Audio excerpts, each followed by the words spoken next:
Vellur educational academy பார்வையாளர்களுக்கு வணக்கம். இந்த வீடியோவில் சான்றோர்கள் வளர்த்த தமிழ் பிஜிடிஆர்பி தமிழுக்குரியது. இது 19வது video.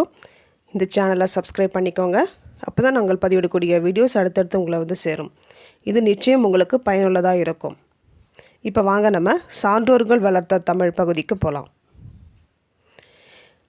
This video is sponsored by Mode Mobile App. முதலாவது நம்ம பார்க்கக்கூடிய சான்றோர் வானமாமலை. இவரது காலம் 1917 முதல் 1980 வரை. ஆராய்ச்சி எனும் காலாண்டு இதழை நடத்தியவர் இவர். நாட்டுப்புற இலக்கியத்தை பேணி பாதுகாத்தவர். நாட்டுப்புற இலக்கியத்தை பல்கலைக்கழகங்கள் ஒப்புக்கொள்ளத்தக்க கல்விப்புலமாக்கியவர் இவர்.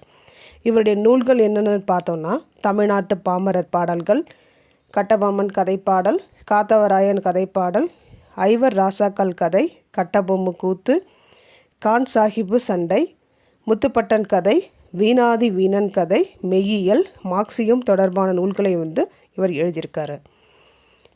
அடுத்து நம்ம பார்க்கக்கூடியவர் வள்ளிக்கண்ணன். இவரது காலம் 1920 முதல் 2006 வரை. கிருஷ்ணசாமி என்பது இவருடைய இயற்பெயர். யாருக்காகவும் எதற்காகவும் தமது கொள்கையை விட்டு கொடுக்காத நேர்மையாளராக, பிரம்மச்சாரி எழுத்தாளராக இறுதி வரை வாழ்ந்தவர் வள்ளிக்கண்ணன் அவர்கள். இவருடைய புதுக்கவிதையின் தோற்றமும் வளர்ச்சியும் இந்த நூலுக்கு இவருக்கு சாகித்ய அகாடமி பரிசு பெற்றிருக்காரு. தமிழில் சிறு பத்திரிகைகள், சரஸ்வதி காலம் என்ற நூல்களையும் இவர் எழுதியிருக்காரு. அடுத்த நம்ம பார்க்கக்கூடியவர் சோமலே. இவரது காலம் 1921 முதல் 1986 வரை. லக்குமண செட்டியார் என்பது இவருடைய இயற்பெயர். பயண இலக்கியத்தில் பெரும் பங்களிப்பு செய்தவர் இவர்.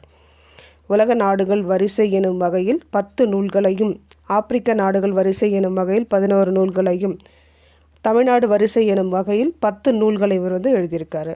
வளரும் தமிழ், தமிழ் இதழ்கள், செட்டிநாடும் தமிழும், என் பிரயாண நினைவுகள், பிரயாண இலக்கியம், பிரயாணம் ஒரு கலை போன்ற நூல்கள் இவர் எழுதியிருக்காரு.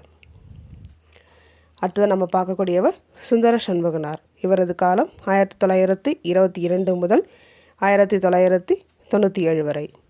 தமிழ் பல்கலைக்கழக தொகுப்பியல் துறை தலைவராக இருந்தவர். இவரின் தமிழ் அகராதி கலை தமிழக அரசின் பரிசினையும், பணக்காரராகும் வழி என்ற நூல் மத்திய அரசின் பரிசினையும் பெற்றது. கிபி 1991 திருவள்ளூர் விருது பெற்றிருக்காரு. திருக்குறள் தெளிவு, தெவிட்டாத திருக்குறள் எனும் மாதம் 2 முறை வெளிவரும் திருக்குறள் ஆய்வு இதழ்களை 1948 முதல் 1958 ஆண்டுகளில் நடத்தியிருக்காரு. அடுத்ததாக நம்ம பார்க்கக்கூடியவர் குன்றக்குடி அடிகளார். இவரது காலம் 1925 முதல் 1995 வரை. ரங்கநாதன் என்பது இவருடைய இயற்பெயர். குன்றக்குடி ஆதீன தலைவராக இவர் பணியாற்றியிருக்காரு. முற்போக்கு துறவி, புரட்சி துறவி, தந்தை பெரியாரை வியந்து பார்த்த முனிவர் இவர். திருக்குறள் மீது அளவிறந்த பற்றுடையவர் இவர். பட்டிமன்றத்தை புகழ்ச்சிக்கு கொண்டு சென்றவர். வள்ளுவர் உலகம், குறட்செல்வம், குறள் வாழ்வு, திருவாசகத்தின், திருக்குறள் காட்டும் அரசு, அரசியல் போன்ற திருக்குறள் காட்டும் அரசு, அரசியல் போன்ற இவரது நூல்கள் அப்படின்னு பார்க்குறோம். பாவலரேறு பெருஞ்சித்திரனார். இவரது காலம் 1933 முதல் 1995 வரை.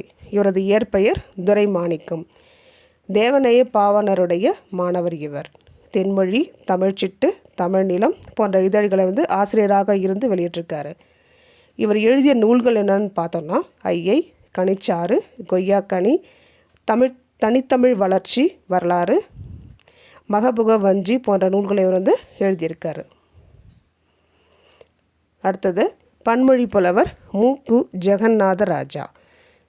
இவரது காலம் 1933 முதல் 2008 வரை.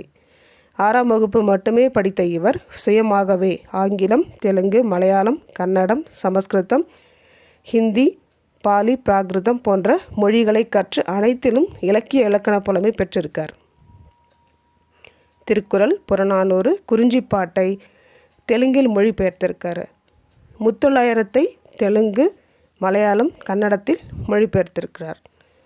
பிராகிருத மொழி பேரிலக்கியமான கதா சப்தசதியை தமிழில் மொழிபெயர்த்திருக்கார். கிருஷ்ணதேவராயர் எழுதிய ஆமுக்த மால்யதா இந்த நூலை தெலுங்கு நூலான இதை தமிழில் எழுதியிருக்காரு, தமிழில் மொழிபெயர்த்து கொடுத்துருக்காரு.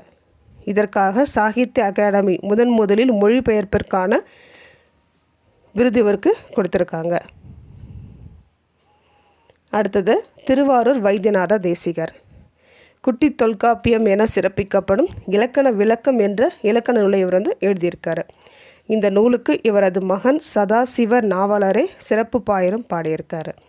இந்த நூலுக்கு மறுப்பாக எழுந்ததே சிவஞான முனிவரின் இலக்கண விளக்கச் சூறாவளி என்ற நூல். இவர் எழுதிய நூல்கள் திருவாரூர் பன்மணி மாலை, நல்லூர் புராணம், மயிலம்மை பிள்ளைத்தமிழ் இவர் எழுதியிருக்கார். இவர் எழுதிய நூல்கள் அப்படின்னு பார்க்குறோம். வாட்போக்கி புராணம், பாசவதை பரணி போன்ற நூல்களும் இவர் எழுதியிருக்காரு அப்படின்னு பார்க்குறோம். இந்த சேனலை சப்ஸ்கிரைப் பண்ணிக்கோங்க. அப்போ தான் நாங்கள் பதிவிடக்கூடிய வீடியோஸ் அடுத்தடுத்து உங்களை சேரும். நன்றி, வணக்கம்.